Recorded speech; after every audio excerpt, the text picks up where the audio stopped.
Are you tired of feeling stuck in the same place no matter how hard you try? Start your plans with enthusiasm, then fade away amid the chaos of days. You feel that your day is being consumed meaninglessly, and bad habits control you more than you control them. The problem is not that you don't try, but that you think that success needs a miracle. But the truth is, just 1% of daily improvement is enough to completely change your destiny.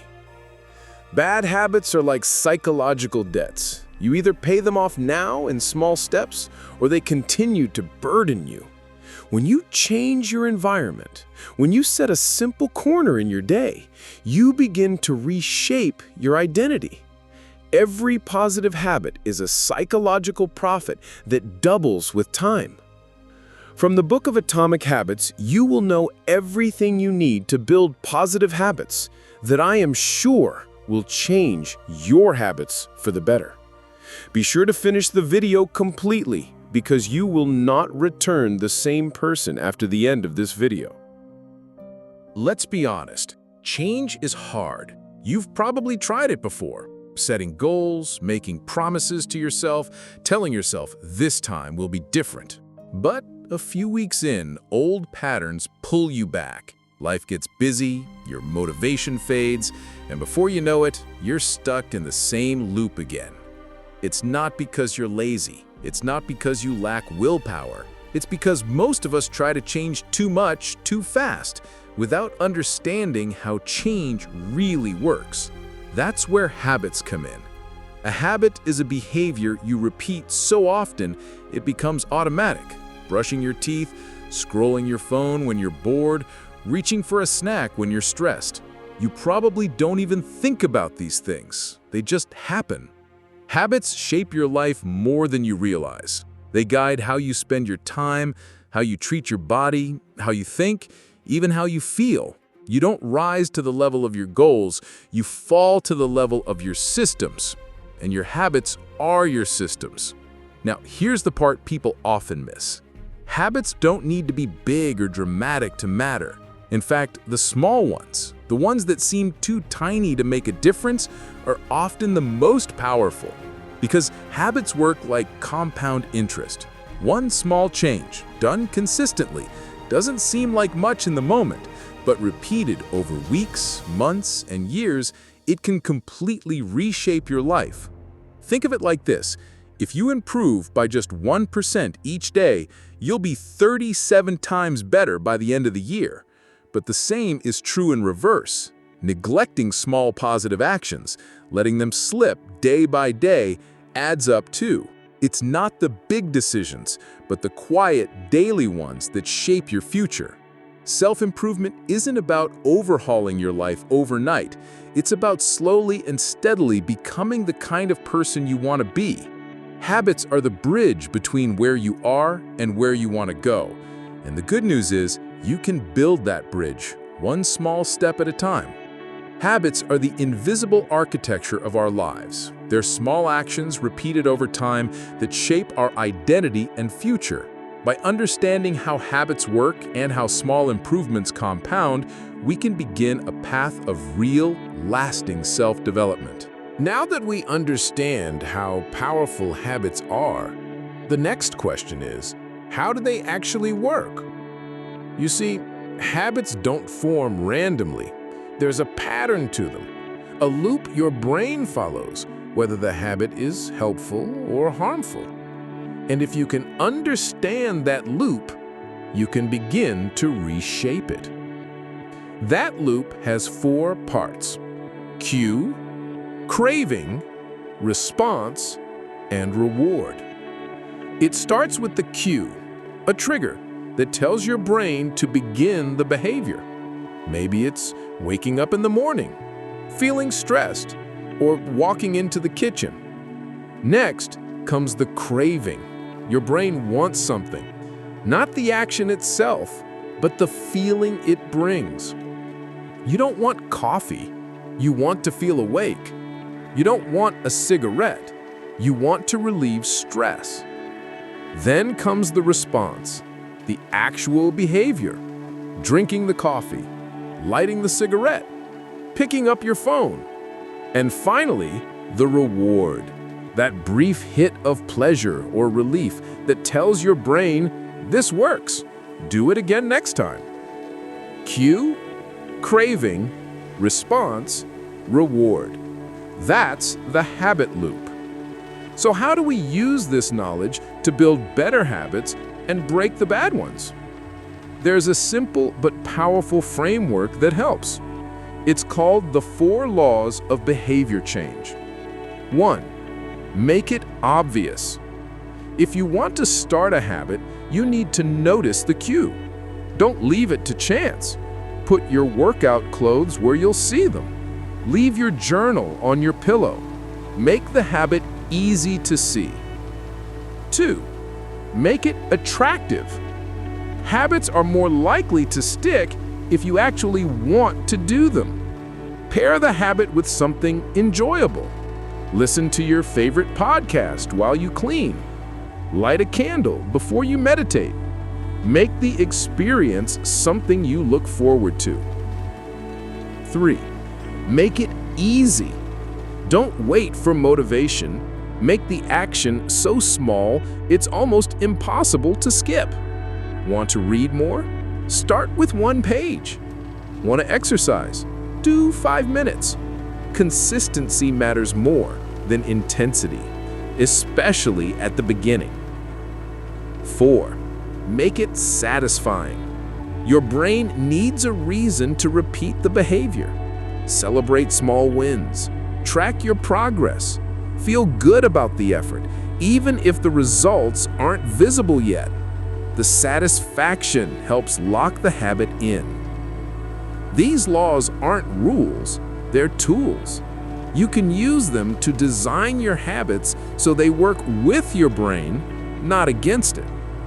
But here's the deeper shift, one that truly changes lives.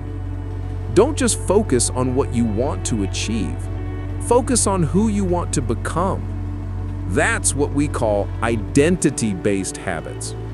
Instead of saying, I want to run a marathon, say, I'm becoming a runner. Instead of, I want to write a book, say, I'm the kind of person who writes every day. Why does this matter? Because every small habit is a vote for the type of person you believe you are.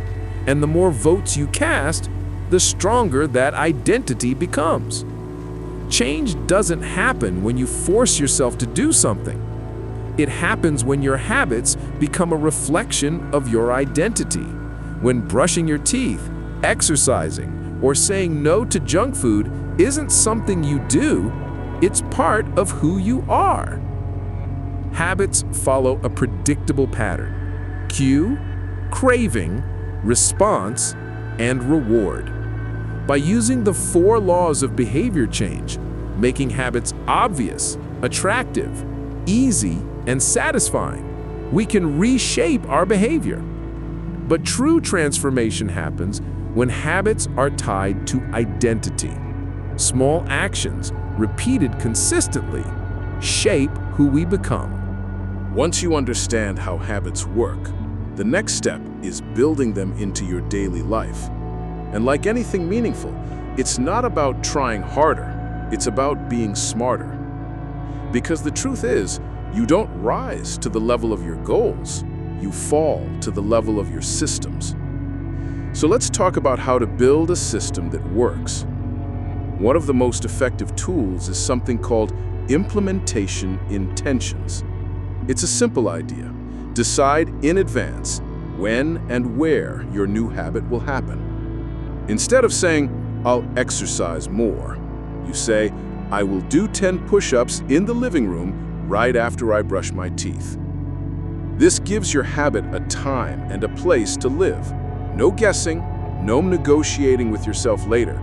You've already made the decision. Another powerful method is called habit stacking. Here's how it works. You take a habit you already do and you stack a new one on top of it. For example, after I make my morning coffee, I'll write down one thing I'm grateful for. After I take off my shoes, I'll immediately lay out my workout clothes for tomorrow. By anchoring the new habit to an existing one, you make it easier to remember and easier to repeat. It slips right into your routine, like a puzzle piece finding its place. But even with good intentions and smart stacking, habits still depend on one powerful factor: your environment. We like to think we make choices based on willpower, but most of the time, we make choices based on what's around us. If your phone is next to your bed, you'll probably scroll late into the night. If healthy food is in sight, you're more likely to eat it. If your guitar is in the corner gathering dust, you won't play it. So don't just rely on discipline. Design your environment. Make good habits the easy, obvious option. Leave the book on your pillow. Put your running shoes by the door. Remove distractions from your workspace. Your surroundings shape your behavior, often more than motivation ever could. To build lasting habits, you need a system. That means setting clear intentions, linking new habits to existing ones through habit stacking, and shaping your environment to make good choices easier. Real change starts by making your daily life work for you, not against you.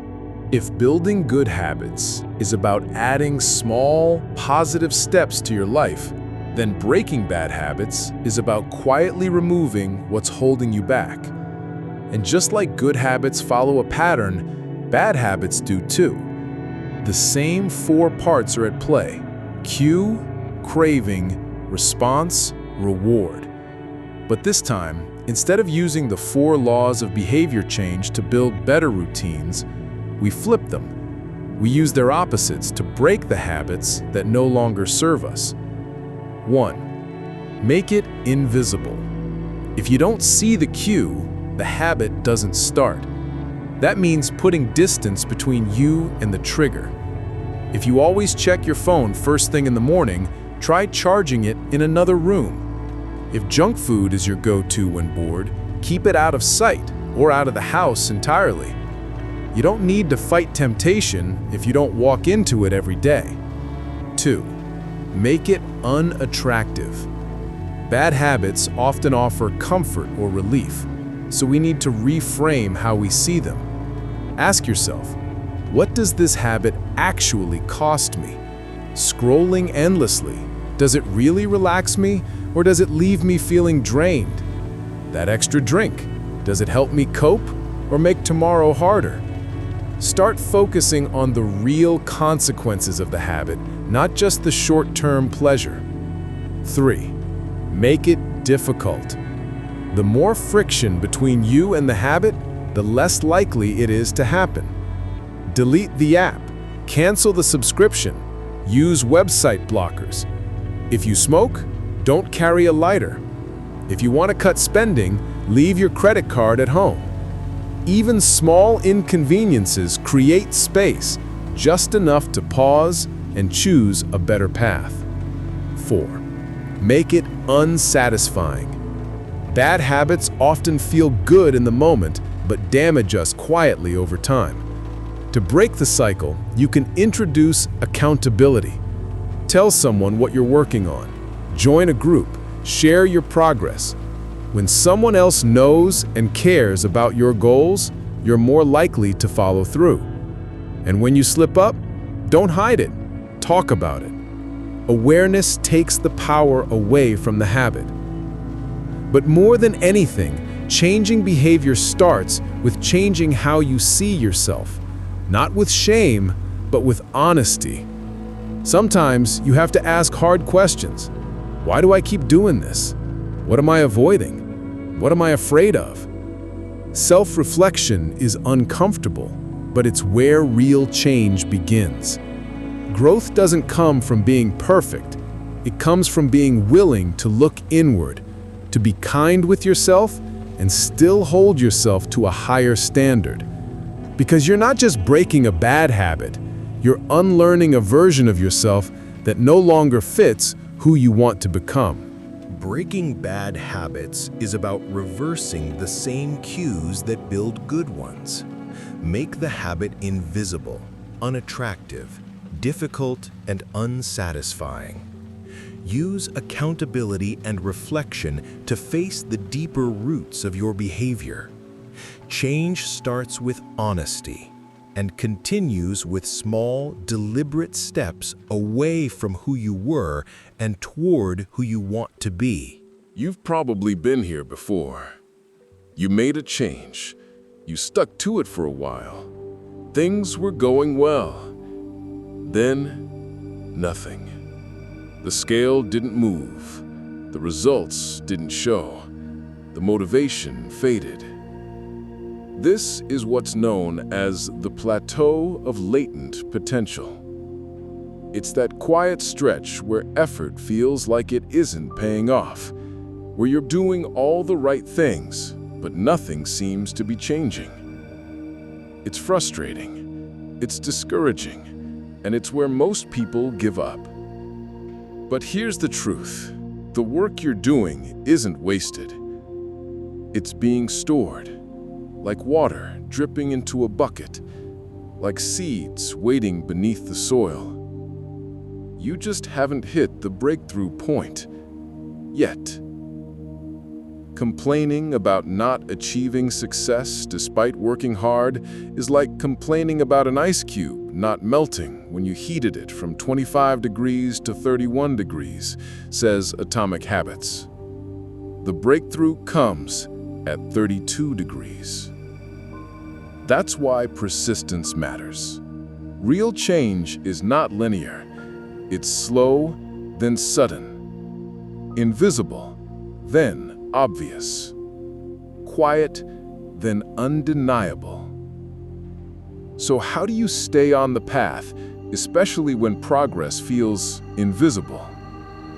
Start with this mindset: continuous improvement. You don't need to change your life overnight. You don't even need to be perfect. All you need is to keep showing up and aim to be 1% better than yesterday. One extra push-up, one less distraction, one honest conversation. Day by day, these small efforts build into something real. The key is not in intensity, it's in consistency.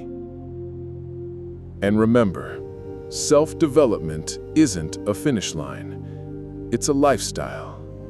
It's a quiet commitment to yourself. A way of saying, I'm not who I want to be yet, but I'm on the way. You'll have setbacks. You'll break your streak. That's okay. What matters is that you come back to your values, your identity, and your system, not with guilt, but with grace.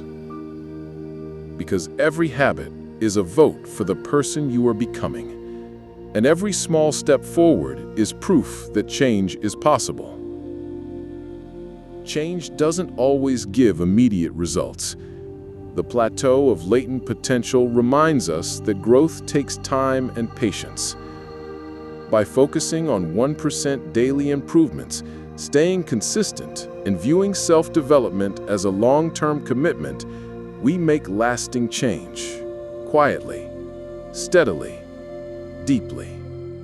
So here's the question.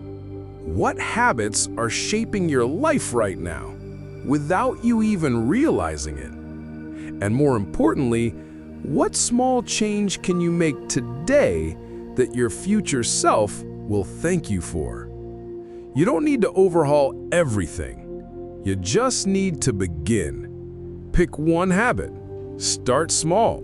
Stay consistent.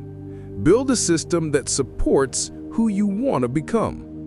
And remember, you don't have to be extraordinary to change your life. You just have to be a little better, a little more often, over a long enough time. That's how change really happens.